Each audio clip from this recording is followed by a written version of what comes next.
Olá!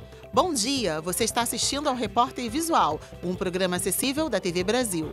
E as novidades sobre o nosso programa você também pode acompanhar pelo facebook.com/Visual TV Brasil. O Repórter Visual começa agora, o primeiro programa jornalístico da TV brasileira, feito em Libras. Testes caseiros para diagnóstico do HIV vão começar a ser distribuídos na cidade de São Paulo. A decisão faz parte de uma pesquisa inédita da Secretaria Estadual de Saúde para facilitar o diagnóstico precoce do vírus da AIDS. E o estado de São Paulo foi o que mais registrou casos de HIV no país no ano passado. Os kits de fluido oral para o teste, que pode ser feito em casa, serão distribuídos ao público-alvo, gays e outros homens que têm relações com pessoas do mesmo sexo. O método, já usado na rede pública de saúde, vai dar mais privacidade às pessoas. Se o resultado der positivo, o paciente deve procurar o sistema de saúde para ter a assistência de médicos, psicólogos e assistentes sociais que vão orientá-lo no tratamento. O contato é feito pelo Disque HIV/AIDS. A distribuição dos autotestes faz parte de uma pesquisa inédita da Secretaria Estadual de Saúde, que em breve quer ampliar essa alternativa para outros lugares, facilitando o diagnóstico precoce. De acordo com o Ministério da Saúde, em 2017 foram diagnosticados em todo o estado de São Paulo 3.428 novos casos de HIV.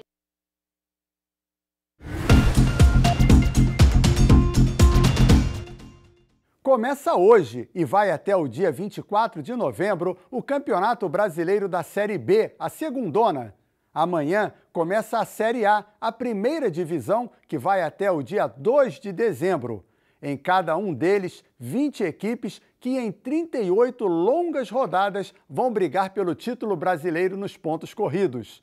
Apesar de ser uma competição nacional, o Brasileirão nas duas divisões tem representantes de apenas 13 estados, dos 26, além do Distrito Federal. A Série B ainda reúne equipes das 5 regiões do país. A maioria vem do Sul, 7. Mas a primeira divisão tem 11 times do Sudeste, 5 do Sul e 4 do Nordeste. Ninguém do Centro-Oeste nem do Norte. Mas teremos jogos por lá. Afinal, a CBF cedeu e voltou a permitir que os clubes vendam seus mandos de campo. É uma forma também de usar os estádios pouco usados construídos para a Copa.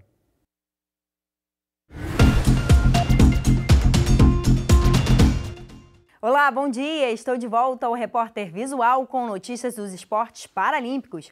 O Ministério dos Esportes lançou semana passada a websérie Ninguém Nasce Campeão. O objetivo é falar da trajetória de alguns atletas olímpicos e paralímpicos que se destacam no cenário esportivo nacional. Edênia Garcia, nadadora paralímpica, é a terceira personagem da websérie. Vamos assistir. Eu nasci com isso muito de fazer as coisas certas. Tem que treinar, a gente treina, tem que fazer tal treino, a gente faz, tem que se alimentar de tal forma, a gente se alimenta. Então eu acho que eu já nasci com isso um pouquinho mais forte em mim, acho que é da personalidade mesmo. Sabe aquela coisa lúdica de criança, querer conhecer o mundo todo? De você olhar nos livros e você querer ir para a Austrália. Então eu estou indo para o aeroporto receber os caras que estão voltando da Austrália com medalha. Fico até arrepiada quando eu falo essa parte. Então assim, era um corredor no aeroporto, eles vinham passando e eu estava com cartaz. Jamais imaginei naquele momento que poderia ser eu também chegando. Quando eu voltei com as 7 medalhas de ouro, mas eu fui muito tímida. Hoje um pouco menos. Eu cheguei na associação e estavam todas as televisões me esperando. E eu cheguei escondida, fiquei no cantinho e só escutei assim, eu quero falar com aquela menina, a Edênia, que tem 14 anos, foi a primeira competição. E eu muito escondidinha assim no canto, minha mãe, menina, sai daí e tal, fala. Então assim, na época foi meio que um choque e ao mesmo tempo muito engraçado, foi uma experiência muito boa também. Hoje eu tenho noção do que significou isso pra mim. O campeão é aquele que mesmo na derrota e na vitória ele se comporta igual. Porque ele é campeão, ele não se torna campeão quando ele ganha a medalha. Ele tem por dentro isso. E é o que eu falo, a gente nasce com um pouquinho de ser campeão e a gente se torna um campeão maior quando a gente descobre que a derrota não te diminui, ela te acrescenta muito. Nessa semana, o Comitê Paralímpico Brasileiro fez 2 convocações importantes. A primeira delas foi dos atletas que vão representar o Brasil no Campeonato Mundial de Tiro Esportivo, que vai acontecer na Coreia do Sul entre os dias 1º e 12 de maio. A competição abre o período classificatório do tiro esportivo para os Jogos Paralímpicos de Tóquio 2020. A outra convocação foi da Seleção Brasileira de Natação para as etapas da Itália e da Inglaterra do Circuito Mundial da Modalidade, promovido pelo Comitê Paralímpico Internacional. Foram chamados 14 nadadores. A relação completa dos atletas convocados vocês podem ver no endereço cpb.org.br.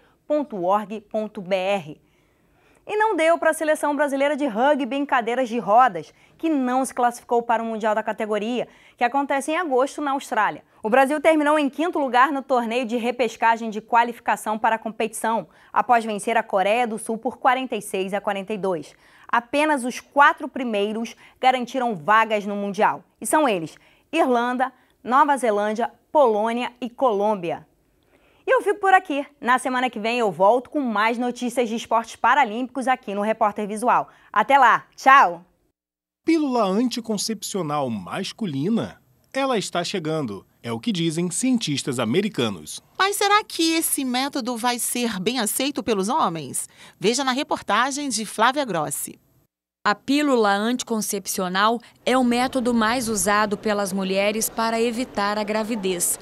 Mesmo diante de avanços na indústria farmacêutica, o remédio ainda causa efeitos colaterais. Sinto muitas dores nas pernas, a pele fica bem ruim, em termos de ressecada, nada estético, enfim, fica bem ruim mesmo. E eu sinto muitas coisas ruins relacionadas e eu percebo que é uma questão hormonal, realmente. Muitas mulheres questionam por que os homens não podem dividir essa responsabilidade. Pesquisadores dos Estados Unidos anunciaram recentemente que alguns testes com anticoncepcionais masculinos tiveram resultados promissores, mas eles ainda não têm previsão de quando o medicamento vai entrar no mercado. Afinal de contas, por que é tão difícil criar um contraceptivo para eles? Diferente das mulheres que têm um óvulo que é liberado por mês para tentar a contracepção, o homem produz milhões de espermatozoides diariamente. Nas ruas, o público masculino está dividido. Com certeza eu tomaria, desde que não houvesse questões hormonais, questões que alterassem o corpo humano. Quanto menos remédio, melhor. Entendeu? Então, por esse motivo, eu não tomaria. Eu acho que o homem também tem que fazer a parte, né? Não só a mulher, direitos iguais, né? Para esta ativista dos direitos das mulheres, o machismo pode prejudicar a aceitação do medicamento entre os homens.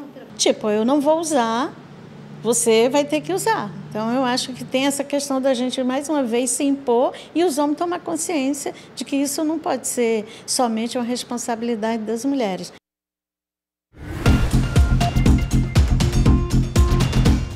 Um avião militar caiu na Argélia, matando 257 pessoas. 14 ambulâncias levaram feridos para o hospital mais próximo. O acidente aconteceu em uma base aérea a 30 quilômetros da capital do país, Argel. A aeronave, que seguia em direção ao sudoeste do país, caiu logo após ter decolado. Uma investigação foi aberta pelo Comando do Exército para descobrir o que causou a queda. No Reino Unido, a filha do espião envenenada no ataque que provocou uma crise diplomática com a Rússia teve alta do hospital. Yulia Skripal, de 33 anos, foi levada para um local seguro e secreto. O pai dela, o ex-espião Sergei Skripal, ainda está internado e se recupera mais lentamente. O primeiro-ministro da Hungria garantiu no último fim de semana o 3º mandato, uma vitória para os conservadores no país. Depois de uma forte campanha anti-imigração, Viktor Orbán garantiu 2/3 do parlamento em uma vitória histórica.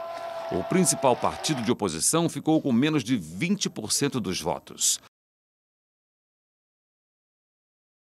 O povo indígena é destaque na exposição que está aberta em Pará de Minas, no Centro-Oeste Mineiro. Artefatos indígenas mostra a história dos índios que já passaram pela região e deixaram suas marcas. Foram eles os primeiros habitantes do território brasileiro e suas características retratam luta, beleza e respeito à natureza e suas origens. Em cada imagem, utensílios e armas, é possível sentir o legado dos índios. A impressão de quem chega é que o local se transformou em uma pequena aldeia desse povo que vivia basicamente da pesca, caça e agricultura. A exposição Artefatos Indígenas tem como objetivo justamente comemorar o Dia do Índio e mostrar a contribuição cultural que eles deixaram a nós. Nós temos vários pratos que os índios que nos ensinaram a lidar, as palavras, não é? A denominações de nomes próprios. Ana também explica que vários objetos foram encontrados na região.